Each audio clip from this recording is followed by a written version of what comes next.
Lahirnya Sumpah Pemuda. Indonesia merupakan negara kesatuan yang membentang dari Sabang sampai Merauke. Dari Sabang sampai Merauke, kita akan selalu menemui perbedaan, baik itu perbedaan sosial maupun perbedaan budaya. Nah, untuk menjembatani perbedaan-perbedaan tersebut, kita hendaknya selalu mengedepankan persatuan dan kesatuan dalam seluruh lini kehidupan kita sehari-hari, dalam hidup bermasyarakat maupun berbangsa. Nah, Sumpah Pemuda bermakna penting dalam persatuan dan kesatuan bagi Indonesia. Janji dari Sumpah Pemuda tersebut membangkitkan semangat rakyat Indonesia, khususnya para pemuda-pemudi Indonesia, untuk menegaskan bahwa akan terjadinya kemerdekaan Republik Indonesia pada saat tersebut. Tujuan dari Sumpah Pemuda yaitu membangkitkan rasa nasionalisme atau rasa cinta tanah air dan rasa patriotisme, yaitu berkorban demi bangsa untuk membentuk sebuah negara merdeka dan bebas dari penjajah. Nah, Sumpah Pemuda tersebut berlaku sejak Sumpah Pemuda tersebut lahir hingga saat ini. Kapan sih Sumpah Pemuda itu lahir? Oke, lahirnya Sumpah Pemuda diawali dengan adanya Kongres Pemuda I dan dilanjutkan Kongres Pemuda II. Kongres itu sendiri bermakna pertemuan atau perkumpulan. Nah, yang pertama akan kita bahas adalah Kongres Pemuda I. Kongres Pemuda I dilaksanakan pada tanggal 30 April sampai 2 Mei 1926. Nah, ketua dari kongres tersebut adalah Muhammad Tabrani. Kongres Pemuda I ini berisikan pembahasan kesatuan bangsa dan bahasa untuk menyelaraskan gerakan-gerakan yang ada pada saat itu untuk menuju Indonesia merdeka. Selanjutnya, Kongres Pemuda II. Kongres Pemuda II merupakan kelanjutan dari Kongres Pemuda I. Kongres Pemuda II dilaksanakan pada tanggal 27 sampai 28 Oktober 1928. Ketua dari Kongres Pemuda II adalah Sugondo Joyopuspito. Berikut ini adalah panitia Kongres Pemuda II. Perhatikan gambar tokoh dan nama-namanya ya. Nah, ketuanya adalah Sugondo Joyopuspito. Wakilnya adalah Djoko Marsaid. Sekretarisnya adalah Muhammad Yamin. Dan yang menjadi bendahara adalah Amir Syarifuddin. Nah, Kongres Pemuda II dihadiri oleh para utusan organisasi-organisasi pemuda di tanah air, meliputi 1. Perhimpunan Pelajar-Pelajar Indonesia, atau yang disingkat dengan PPPI. Yang kedua, Jong Java, yaitu organisasi pemuda dari daerah Jawa. 3. Jong Sumatera Nenbon, yaitu organisasi pemuda dari daerah Sumatera. 4. Jong Batak Bon, merupakan organisasi pemuda Batak daerah Sumatera. 5. Jong Celebes, yaitu organisasi pemuda dari daerah Sulawesi. 6. Jong Ambon, merupakan organisasi pemuda dari daerah Ambon. 7. Pemuda Kaum Betawi, yaitu organisasi pemuda dari daerah Betawi. 8. Jong Islamiten Bon, yaitu organisasi pemuda Islam. 9. Katolike Jonglingen Bon, merupakan organisasi pemuda Katolik.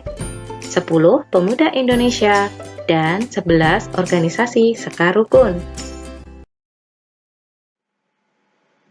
Oke, pada tanggal 28 Oktober 1928, Kongres Pemuda II menghasilkan sebuah ikrar atau sumpah yang mendorong persatuan dan kesatuan bangsa. Ikrar tersebut bernama Sumpah Pemuda.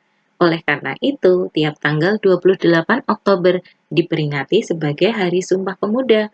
Tujuannya adalah agar makna dan tujuan dari Sumpah Pemuda selalu menjiwai perjalanan bangsa Indonesia, yaitu mengedepankan persatuan dan kesatuan bangsa. Ikrar Sumpah Pemuda itu sendiri dirumuskan oleh Muhammad Yamin selaku Sekretaris Panitia Kongres Pemuda II. Selanjutnya, rumusan tersebut disetujui oleh seluruh peserta Kongres. Nah, saat Kongres itu juga diperdengarkan lagu Indonesia Raya ciptaan W.R. Supratman. Perhatikan gambar tokoh dari W.R. Supratman ya. Oke, yuk kita baca Ikrar Sumpah Pemuda. 1. Kami, putra dan putri Indonesia, mengaku bertumpah darah yang satu, tanah air Indonesia. 2. Kami, putra dan putri Indonesia, mengaku berbangsa yang satu, bangsa Indonesia.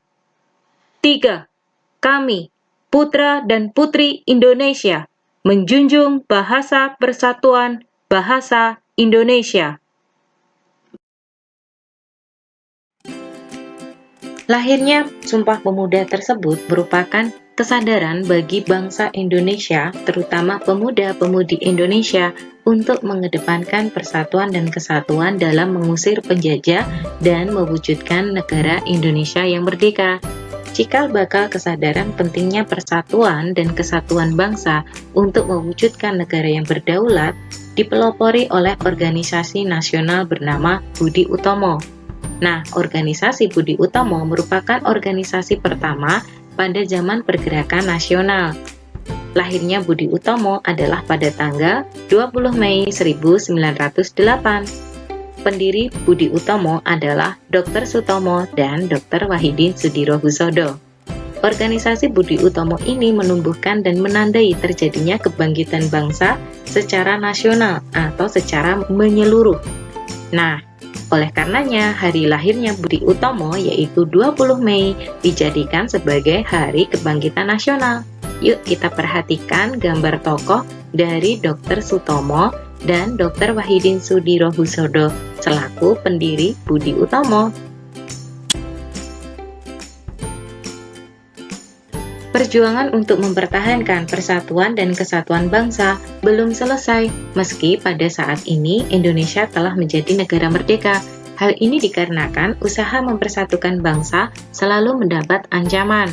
Pada masa kini, usaha mempersatukan bangsa sering mendapat ancaman dari dalam bangsa kita sendiri. Nah, gerakan masyarakat yang ingin memisahkan diri dari Negara Kesatuan Republik Indonesia dan menurunkan persatuan dan kesatuan adalah GAM, Gerakan Aceh Merdeka. Yang kedua ada OPM, Organisasi Papua Merdeka, yang ingin memisahkan diri dari Negara Kesatuan Republik Indonesia. Salah satu tokoh nasional yang berhasil mengatasi perpecahan tersebut adalah Presiden Indonesia yang keempat, yaitu Kiai Haji Abdurrahman Wahid atau yang dikenal juga dengan Gus Dur. Nah, berikut ini adalah gambar tokoh dari Kiai Haji Abdurrahman Wahid.